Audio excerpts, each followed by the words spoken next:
ये चिट्ठी चिट्ठी चिट्ठी बड़ा राज का विषय बना हुआ है, बता दें चिट्ठी क्या थी। ये भारतीय जनता पार्टी सिर्फ मुद्दों को डाइवर्ट करना चाहती है। वहां पे दान पत्र में चोरी हुई है, उससे मुंह छुपा रही है। उस पे एसआईटी की जांच बैठी है, लोगों का नाम सामने आना चाहिए। तो चिट्ठी नया सफूका लेके आ गए, अब उस पे हम सब बैठ के चर्चा कर रहे हैं। प्रभु के यहाँ पे वहां चोरी हो रही है, हमारी वो चिंता का विषय है। ये झूठे माहौल बनाना चाहते हैं, समाज के अंदर में मुद्दा डाइवर्ट करना चाहते हैं। एक वो आदमी जिस आदमी का कोई बात की वैल्यू नहीं है, राजभर की क्या बात की वैल्यू है, वो एक सगुफा छोड़ दिया उसने, उस सगुफे में हम सब चर्चा कर रहे हैं। कमाल की बात है भाई, देश के अंदर में हम बार बार कह रहे हैं कि प्रभु राम के मंदिर के दान पात्र में जिस तरह की गड़बड़ी देखने को मिली है, सनातनी होने के नाते मुझे इस बात की चिंता है और हम आवाज उठा रहे हैं। और उसकी एसआईटी जांच हो रही है, चर्चा के सामने बात आनी चाहिए। कैसे रोहित अग्रवाल जी रुक जाए और अनुराग भदौरिया जी आप भी रुक जाए। मैंने तो पहले ही कहा था कि वैसे बेकार है आपसे उम्मीद करना, लेकिन फिर भी मैंने एक आखिरी कोशिश की थी अनुराग भदौरिया जी, और कुछ तो राज है उस चिट्ठी में कि उस चिट्ठी का जिक्र अनुराग भदौरिया जी नहीं कर रहे हैं। सनातनी होने की बात कर रहे हैं, राम मंदिर की बात कर रहे हैं, बस चिट्ठी की बात नहीं कर पा रहे हैं अनुराग भदौरिया जी। रोहन गुप्ता जी, अरे कोई चिट्ठी होगी तो डाइवर्ट कर रहे हैं क्या आप लोग मुद्दों को? कोई बात है नहीं कि चिट्ठी की बात। आधे घंटे में सबको अपना समय दिया। अनुराग जी प्लीज सुनिए जरा, आपने सबको समय दिया, मुझे भी सवाल पूछे, तहसील भाई को भी, सबने अपने जवाब दिए। जैसे ही आपने सपा प्रवक्ता को काउंटर क्वेश्चन किया, आपके ऊपर सवाल उठाना चालू कर दिया।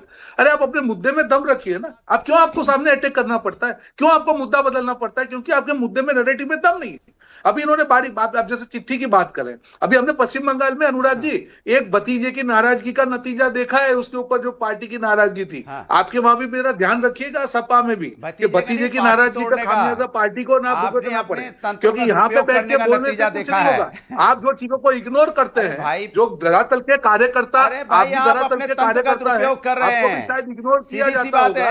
भाई टीएमसी के नेता जाके मीटिंग करेंगे भूपेंद्र यादव जी के घर में, बीजेपी घर में या मीटिंग करेंगे जाके। इतनी नाराजगी थी और आपके खिलाफ इतनी बात उन्होंने बोली थी, तो आपके नेता की मीटिंग क्यों होगी? और आप ऐसी पार्टी ज्वाइन करवाओगे जिसमें 75 रुपए पार्टी मिलते हैं। एनसीपीआई कौन सी पार्टी है वो, जिसमें मात्र अनुराग भदौरिया जी नहीं बोला था। अनुराग भदौरिया जी, मैं तो कभी इनके बीच में यहाँ प्रश्न ये है रोहन गुप्ता जी, विपक्ष को इसलिए शक होता है कि जब टूटने लगता है ना सांसद या किसी और पार्टी से नाराजगी हो जाती है सांसदों की, तो उनको मिलता आप ही का घर है अपना दुख मिटाने के लिए।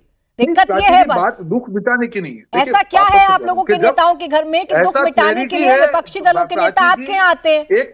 देखिए प्राची जी, नैरेटिव की जो क्लैरिटी होती है, मैं आपको बहुत ये दिल से बात कर रहा हूं, क्योंकि पश्चिम बंगाल में मैं 5 महीने रहा, हर चुनावी जहां राज्य होता है वहां पे मैं समय से रहता हूं।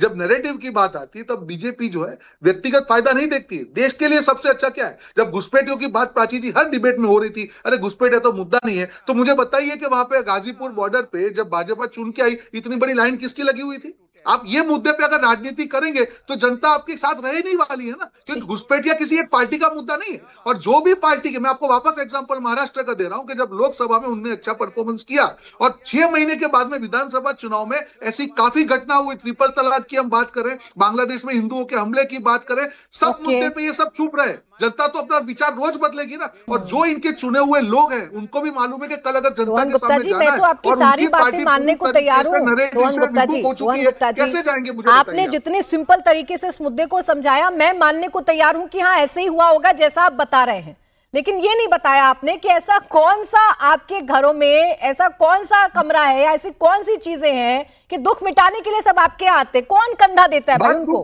आप कंधा क्यों बन जाते हैं? प्राची जी, बात है जनता के फेस करने की, बात किसी के दुख मिटाने की नहीं, बात है क्लैरिटी ऑफ नैरेटिव, बात है कि राष्ट्र के मुद्दे, बात है सिर्फ जनता की बात करते हैं। बोले प्राची जी, 2024 में जो शिवसेना के सांसद चुनकर आए, यहाँ के शिवसेना की बात हो रही है, उसके पहले 370 हट गया था, भव्य राम मंदिर का निर्माण हो चुका था, सारी जो चीजें रोहन भाई ने बोली, वक्फ बिल, वो सब कुछ हो चुका था। उसके बावजूद वो कांग्रेस के मुसलमान, बट उसकी बातचीत चल रही थी, खैर कोई बात नहीं, उसके बावजूद वो कांग्रेस के जी कोई बात नहीं, मैं 10 सेकंड कांग्रेस के मैं आपको करेक्ट कर दूं, मैं आपको करेक्ट कर दूं। वो 2024 के बाद की जो बात है, जब लोकसभा के चुनाव हो गए उसके बाद में उद्धव ठाकरे ने ओपनली वक्फ अमेंडमेंट बिल का विरोध किया। ये मैं आपको बता रहा हूँ, this was between Lok Sabha and Vidhan Sabha. लेकिन वो मान लीजिए तहसील जी सब कुछ वक्फ की वजह से हुआ, मान लीजिए, एक मिनट, सब कुछ वक्त की वजह से हुआ सब है। वकफ की वजह से। तो 2024 वाली बात उनको 2026 में जब आदरणीय गृह मंत्री जी को नंबर चाहिए तब उनको याद आया और अचानक से उनको दुख हुआ। ठीक है, ये बात भी मान लेते हैं। अब अनंत विजय जी ने एक बहुत अच्छी बात की। उन्होंने बताया कि इंदिरा जी, राजीव जी, सब कांग्रेस ने क्या गलत की। मैं बिल्कुल आपसे इत्तेफाक रखता हूं सर, बिल्कुल इत्तेफाक रखता हूं। तो आदरणीय नरेंद्र मोदी जी भी 2014 में दैनिक को कह देते ना, आपको इंटरव्यू में कह देते कि मैं वही करूंगा जो इंदिरा जी, राजीव जी और कांग्रेस ने किया था, मैं नया भारत की रचना नहीं करूंगा। वो कह देते ना, तब तो उन्होंने कहा कि मैं नया भारत करूंगा। आप ही को इंटरव्यू में कहा मैं नया भारत बनाऊंगा, कह देते नया भारत तो ऐसे पुराना है। और लास्ट चीज, प्रॉब्लम यह है कि हमारी विपक्ष में क्योंकि संजय राउत जी जैसे लोग हैं, ऐसे लोग हैं जो मीडिया पे अटैक करते हैं, उनको समझ में नहीं आता क्या करना है। जिस तरह का शब्दों का आज प्रयोग हुआ है, जो थोड़ा बहुत रास्ता बचा था वापस आने का, वो भी संजय राउत ने बंद कर दिया। मेरी एक थियरी, इससे मैं खत्म करता हूं। मुझे लगता है आनंद जी, ये सच है, मुझे लगता है आनंद संजय राउत जी सच में बीजेपी के एजेंट है। मुझे लगता है बीजेपी ने 9 एमपीज को भाई अभी तो खुलासा किया था द्विवेदी जी ने लग रहा है कि इनके मुखबिर समाजवादी पार्टी में होते हैं, तो कुछ बीजेपी वाले भी होंगे जो इधर उधर कहीं होंगे बीजेपी के धुरंधर। आनंद विजय जी, आनंद विजय जी, सबकी बातें आपने सुन ली सर, अब समझाइए मुझे क्या समझ में आया।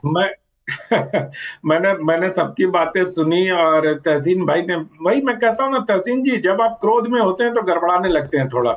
और क्या ये क्रोध कहीं ऐसा तो नहीं कांग्रेस भी संकट में हो? तो क्यों, पता नहीं मुझे। जिस प्रकार से आप नए भारत पुराने भारत की बात प्रियंका जी करते लीड हुए, करेगी तो अच्छा होगा राहुल जी के नहीं, साथ।